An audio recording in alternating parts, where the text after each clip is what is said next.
if you look at the picture prosecutors or investigators rather police took of the house, this is Maxwell Anderson's couch, and you see that light blue, not anybody else. The state rested, the defense said no witnesses, they went into jury instructions and quickly into closing arguments, and now with 20 minutes left before 5 p.m. on Thursday afternoon, June 5th, the judge said, let's go ahead and get the jury started. Now, it's not clear how long the judge will let those deliberations go this evening before deciding to pull the plug and come back tomorrow. I suppose if there's a quick verdict, maybe she wants to see if that's a possibility. If it looks like they're requesting evidence or things are taking a while, she may call it for the night and bring it back tomorrow. But of course, we are now on verdict watch. I want to talk a little bit about what we've learned today and then what we heard in those closing arguments. If you're just tuning in, if you haven't heard the updates today, the day started with a civilian witness who was Max Anderson's ex-girlfriend. They had dated as recently as 2023, and Max Anderson's ex-girlfriend talked about a quote-unquote secret beach that he would take her to. 5 to 10 times during their relationship, they would go and hang out on the beach with his dogs. They would start a fire. She didn't know exactly where that beach was, but when she saw that Maxwell Anderson had been arrested in connection to the leg that was found in Warnemount Park, she realized that place she'd been to was in fact the beach in Warnemount Park. She went to investigators and said, I can take you there. They asked her where they turned, using landmarks. She directed them back to the place that he considered his quote-unquote secret beach.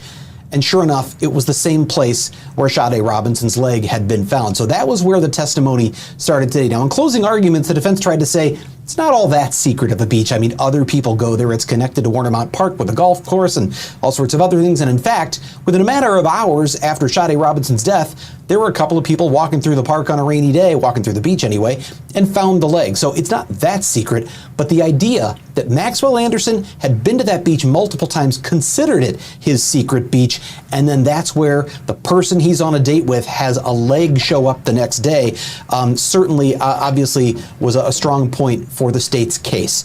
We also heard from two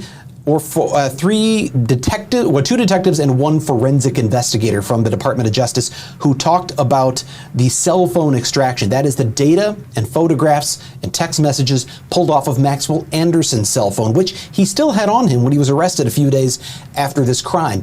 And what they found was just before, a little bit after midnight. So there's the date that happens on April 1st. They come back about 9:20, and by the way, the defense is no longer disputing that they went back. They say, of course, yeah, we don't dispute they went back to his place. So Sade Robinson and Maxwell Anderson go back to his house on the south side, and they're there. So all of that shadowy evidence, who knows what that was for, because the defense now says, we admit they were there.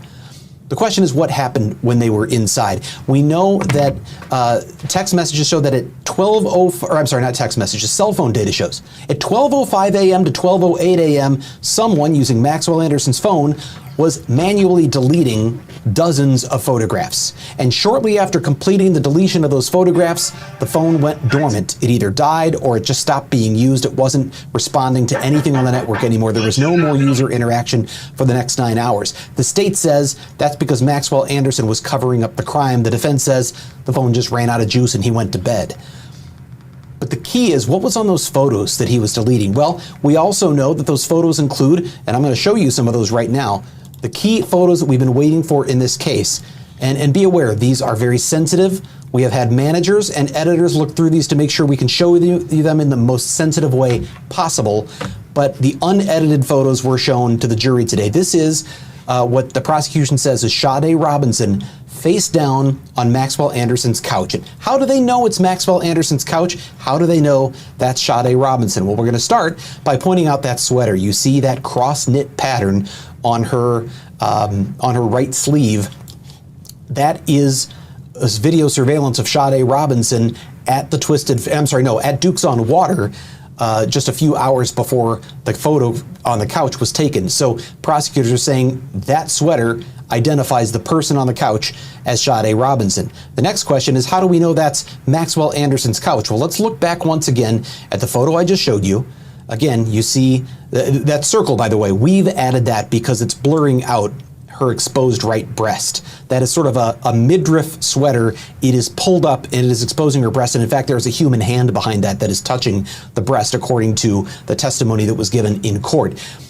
But look just beyond the hair. You can see dark colored hair consistent with Sade Robinson's, and there's sort of a light blue looking object behind it. Well, if you look at the picture prosecutors or investigators rather police took of the house, this is Maxwell Anderson's couch, and you see that light blue pillow on the one side. Now let's go right back to that photograph again, and now prosecutors are saying that little corner up at the top is the same thing as that blue pillow.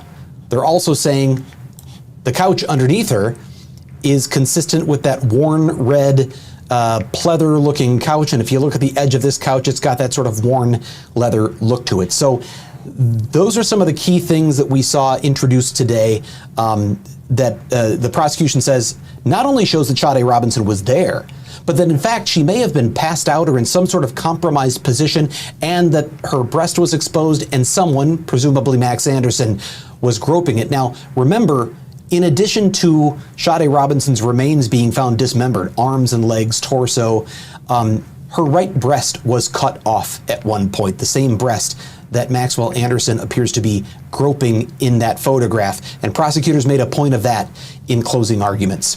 The one thing we heard in closing arguments that we had not heard before, the defense admitted to a lot. They said 90% of the evidence in this case that's taken 2 weeks to tell, we agree with. We agree the car was driving around. We agree they went on a date. We just don't agree it was Maxwell Anderson behind the wheel. But there are two key points the defense makes. One is that, well, you know, with that car fire we've seen, Maxwell Anderson was just in the wrong place at the wrong time. The car fire at 7:30 in the morning, where Sade Robinson's car has been set ablaze intentionally, and Maxwell Anderson is seen walking away from it and walking down the street and getting on a bus with a backpack that's never been found, wasn't found in his house despite thorough searches. The prosecution is saying, that's him. What's he doing there? Why was he there? Well, the defense says there's no proof he lit that fire. There's no proof he did anything. He's just in the wrong place at the wrong time. Their other one, and this was a brand new one, this is something we had not heard, and I want to pull up the exact quote as it was stated, but Tony Cotton, during his closing argument, for the first time raised the prospect of some other actor. We've been waiting to hear what's the theory. The prosecution finally laid out its theory in this case, and its theory is that Maxwell Anderson killed her in the house, then looked up something about what not to mix with bleach, which we heard about today too. That was a screenshot deleted from his phone. That he cleaned up the scene. That he then took her in her own car, smashed the gate at Warnermount Park because there was a body in the car and he couldn't just carry her down. So he smashes the gate, dumps the body parts, and then drives around the city looking for a place to dispose of the car. The defense says, well, you never see him get in the car.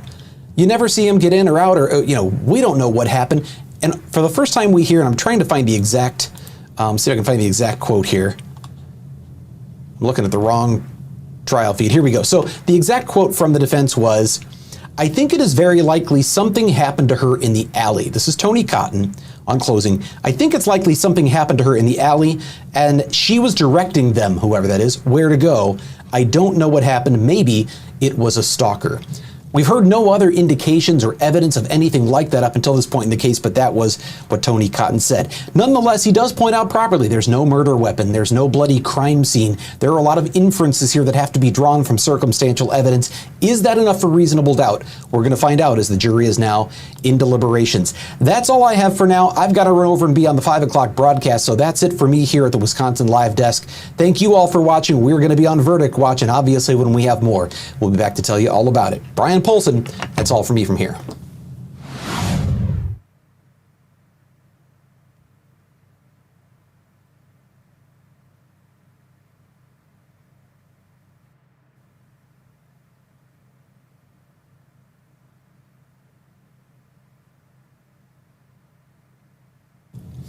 Okay, Fox 6 investigator Brian Polson here back at the Wisconsin Live Desk. The judge is coming back into the courtroom. We see her on the bench. She may be, after all, excusing the jury for the day. We're going to find that out here momentarily. Maybe they had enough time to pick a jury foreman and now she wants to get them on their way. We'll see what happens here, but we're going to listen in as soon as the judge... Tonight when you go home, do not discuss this matter with family or friends. Do not research anything. Do not read anything. Do not look at anything. Do not text, blog, post about this matter. Put it completely out of your mind till you come back tomorrow. So tomorrow morning, we're going to open up my jury room at about 8 o'clock. I'd like you all here by 8:30, okay? You cannot begin your deliberations until all 12 of you are together. So when all 12 of you are together, you will notify my bailiffs that you are present. At that point, we'll bring you the book back, the jury instruction book, and then at that point in time, you can begin your deliberations, but not until you're all congregated and all together. Tomorrow, coffee, water, soda, whatever you want is fine because you're going to be in the deliberation room until conclusion. Okay, remember, don't talk about the case as you're leaving here today. Wear your juror badges prominently all day tomorrow. And I think that's about it. Have a lovely evening, and we'll see you back in the morning to complete this case. Thank you, everybody. Have a good evening. All right, so there you have it, 5:03 p.m. on the clock there. It's 5:01 p.m. here on our Fox 6 bug down at the bottom. But in any case, that is the end of today's deliberation. Hey, if you just stepped in, the judge released the jury for the day. They started their deliberations. I'll be back tomorrow to cover the verdict. We want to see the verdict, and I think there's going to be a verdict very fast. I don't think it's going to take long. So tomorrow we'll see. I don't see how he's not found guilty, but then again, if he's not found guilty, I would understand. So, like I always say, I present you with the facts. I give you my opinion on those facts, and if you like how I do that, click that like, share, subscribe, hit the bell. Click all so you can get notifications every time I do one of these videos. If you're a supporter of the channel, much love and respect goes out to you. I salute. And if you're one of these haters out here that don't never hit the like or the share button, cut the shit. That part.